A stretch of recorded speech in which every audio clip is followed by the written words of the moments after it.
Hello everyone. सो आज हम लोग देखने वाले हैं non directional strategies for oscillating market. अभी ऑस्किलेटिंग मार्केट का मतलब क्या है? ऑस्किलेटिंग मार्केट का मतलब ये है कि बाजार साइडवेज होके अगर घूम रहा है तो कौन सी स्ट्रेटजीज जो है वो जनरली मैं यहाँ पे बनाऊंगा। तो ऑस्किलेटिंग को जनरली मैं कहूंगा साइडवेज। ओके, सिंपल है, उसका answer sideways market. Okay, now देखो साइडवेज का मतलब क्या है या फिर ऑस्किलेटिंग का मतलब क्या है कि बाजार जो है ना वो एक रेंज में ऐसे घूमेगा लाइक दिस। ओके, सपोज यहाँ पे 1000 है और यहाँ पे है 700, तो बाजार ये जो 300 पॉइंट के रेंज में घूम रहा है ना, इसे कहते हैं कंसोलिडेशन जोन या फिर ऑस्किलेटिंग जोन। ओके, सो सबसे पहली जो स्ट्रेटेजीज मेरी यहां पे ये बनेगी कि अगर आप देखोगे यहां पे तो पहला मैं बनाऊंगा सेल स्ट्रेडल। ओके, मतलब मैं स्ट्रेडल बेचूंगा। तो जब भी मैं स्ट्रेडल बेचता हूं तभी मैं क्या करता हूं, मैं at the money call and put option sell करता हूं। ATM call and put option sell करता हूं तो मेरा पे ऑफ जो है वो कुछ ऐसा बनेगा लाइक दिस। ओके, मतलब यहां पे नीचे आएगा थोड़ा, ये वहां के साइड आ जाएगा, ऐसा कुछ बनेगा। ओके, दैट मीन्स व्हाट, मैं at the money call option बेच रहा हूं। तो जनरली अगर आप देखोगे यहाँ पे, ओके, ऑप्शंस आर्किटेक्ट पे आके, ओके, कस्टम पे मैं आता हूँ, बैंक निफ्टी यहाँ पे ओपन है, ATM call and put option में सेल कर रहा हूँ। तो मैंने यहाँ पे कॉल सेल किया है और यहाँ पे मैं आके सेम एक्सपायरी का मैं सेल करूंगा। लेट्स से मैं 28 अगस्त सिलेक्ट करता हूँ यहाँ पे। ओके, सेम स्ट्राइक, अब मैं यहाँ पे बस पुट ऑप्शन सेलेक्ट करूंगा। तो देखो यहाँ पे 51,000 call option and 51,000 put option मैंने सेल किया। तो देखो एक ऐसा रेंज बनेगा। तो अगर बाजार साइडवेज है तो देखो बाजार इसी रेंज के अंदर रहेगा। एक्सपायरी पैनल देखो 3892 मेरा प्रॉफिट दिख रहा है, और यहाँ पे भी अगर आप देखोगे तो एक्सपायरी पैनल नीचे 50,375 के आसपास अगर बाजार रहेगा तो मुझे एक बेनिफिट है। तो ये कहीं पे तो बेनिफिट है एज अ सेलर, राइट। तो बाजार इस रेंज के अंदर रहेगा तो प्रॉफिट है। अगर यहाँ पे जनरली चला गया, बहुत बड़ा डायरेक्शन दिया, तो कहीं पे तो लॉस है, अनडिफाइंड लॉस है। तो जनरली इसे हम लोग हेज भी कर सकते हैं। लेकिन अगर बाजार नॉन डायरेक्शनल है, अगर उसके लिए स्ट्रेटेजी चाहिए तो शॉर्ट स्ट्रेडल जो अभी हम लोगों ने यहाँ पे देखा, ये हम लोग यहाँ पे बनाएंगे। ओके, 50,900 जो मैंने करंट प्राइस के आसपास, मतलब 51,000 के आसपास स्टॉक है इंडेक्स से, तो इसलिए मैंने call and put option sell किया। नाम देख सकते हो यहाँ पे। तो इस पे इम्पैक्ट आपको थीटा का भी मिलेगा और आईवी का भी इम्पैक्ट इसमें आपको देखने मिलेगा। तो ये एक स्ट्रेटेजी बनाएंगे। और दूसरी जो स्ट्रेटेजी रहेगी वो रहेगी strangle. Okay, short strangle.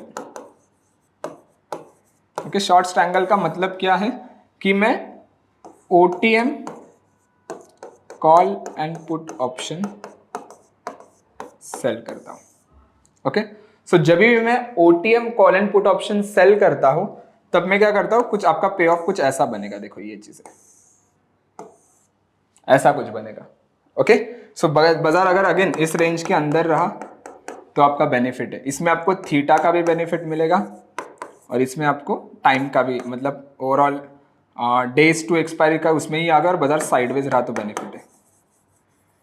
Okay, किसी को थीटा नहीं पता, एक बार ऑप्शंस ग्रीक का जो चैप्टर है वो एक बार देख लेना, then you will get to know. Okay, so simple देखो, आउट ऑफ द मनी 51,000, 51,200, 51,300, ठीक है। Out of the money call and put select किया। You can see a short strangle मेरा वहां पे बन गया।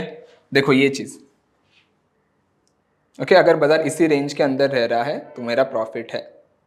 देखो ये चीज मैं कह रहा था 5,219, तो बाजार में देखो थोड़ा ब्रॉडर रेंज आपका यहाँ पे बन गया, ठीक है।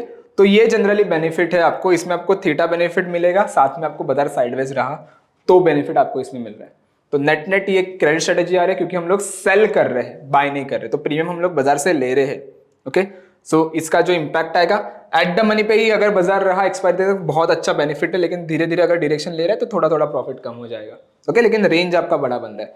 अगर बहुत बड़ा ड्रास्टिक मोमेंटम आए तो कहीं पे तो आपका वो एक मेजर लॉस भी हो सकता है, लेकिन जनरली जो है वो ये बेनिफिट आपको मिलेगा।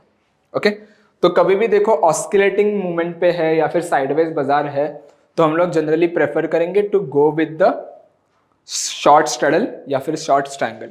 तो जब भी मैं स्ट्रेडल बना रहा हूं तभी मैं ATM call and put option बेचता हूं, और जब भी मैं स्ट्रेडल सेल कर रहा हूं, स्ट्रैंगल सेल कर रहा हूं, दैट मींस मैं OTM call and put option बेचता हूं। तो मुझे इसमें ये बेनिफिट मिलेगा। जनरली इसमें बहुत सारे क्वेश्चंस आते हैं कि सर अगर डायरेक्शन आया तो क्या करेंगे। तो जनरली डायरेक्शन जब भी आएगा तो हम लोग उसे हेज करेंगे, तो बटरफ्लाई या फिर कॉन्डोर में भी आप उसे कन्वर्ट कर सकते हो। अगर आप स्ट्रडल को हेज करोगे तो वो बटरफ्लाई में कन्वर्ट होगा, और अगर स्ट्रैंगल को हेज करेगा वो तो कॉन्डोर में कन्वर्ट हो जाएगा। सो जनरली हेजिंग स्ट्रेटजीज भी है। साथ में अगर मैं इसमें और एक चीज ऐड करने जाऊंगा तो ये आपको बेनिफिट कब देगा ज्यादा, जब बाजार साइडवेज मोमेंटम पे रहेगा। अगर आपको हल्का सा भी बाजार में बुलिशनेस दिख रहा है ना, थोड़ा फार हम लोग ओटीएम स्ट्रैंगल्स बनाएंगे, लेकिन ओटीएम स्ट्रैंगल लेकिन करंट मार्केट प्राइस के थोड़ा दूर जाके बनाएंगे। तो जनरली वो थोड़ा एडवांस कंसेप्ट है, लेकिन इतना याद रखना साइडवेज मार्केट है तो स्ट्रैंगल और shuttle will be my main thing. Impact आपको आईबीएन साइडवेज बाजार रहेगा तो बेनिफिट मिलेगा। तो इसके बारे में सारी चीजें इन डिटेल हम लोग ने मेंशन करके रखी है नीचे, अगर आप अच्छे से पढ़ोगे तो सारी चीजें लिख के रखी हुई है। प्लीज ये कंसेप्ट समझने के बाद ये एक बार रीड करो, उससे क्या होगा कि आपके जो भी छोटे मोटे डाउट्स रहेंगे ना वो भी आपके क्लियर हो जाएंगे यहाँ पे। So that's it for that particular concept and thank you so much everyone.